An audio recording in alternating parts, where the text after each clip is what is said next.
Hey everybody, this is your pal Hobson Scotch from Natural Tortoise Keepers Canada. Today we are pulling Scooter out of his final stages of brumation. My biggest regret as far as brumation goes is not involving more of the tortoises. I think that at this point having them in brumation was the best thing, and next year I can't wait to do it for longer, especially for Scooter.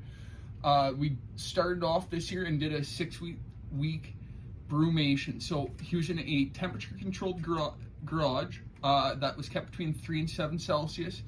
If you follow my other videos, that is shown going into it and pulling him out of that. I left water available, and that was an awesome tracker. I'd kept an open box method and previously emptied out his stomach an entire month in advance.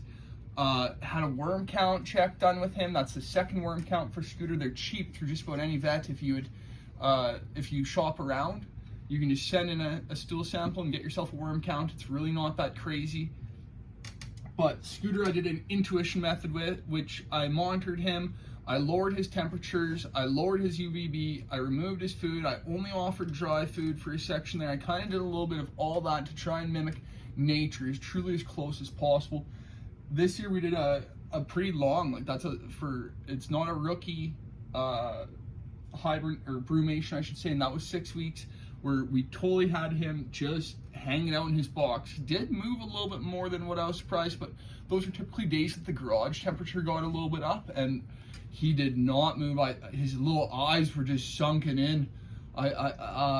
During the really cold times, I worried it was actually worrying, but after seeing it and reading more books during the process, reading a lot of books and ideas that support it moving up to it, I learned a ton, and I suggest anyone with a Mediterranean tortoise, such as a hermanns or a Horsfield or a also known as Russian, or a Greek spur thigh, any of those tortoises, I highly suggest you guys considering please brumating them, because it's totally worth it. So Scooter came from an 18 by 36 vivarium. If you haven't heard about Scooter, this is part of his story. He was mostly fed peppers and all sorts of weird things. So he's got some pyramiding, and we're gonna put him in the soak here. I brought him inside the house yesterday and allowed him just to kind of hang out there with some UV and no heat, just room temperature. And so now I'm going to expose him to some more UV again, because I unplugged the top shelf, because he'll be spending the rest of the time with the females for the till they get to go outside here soon.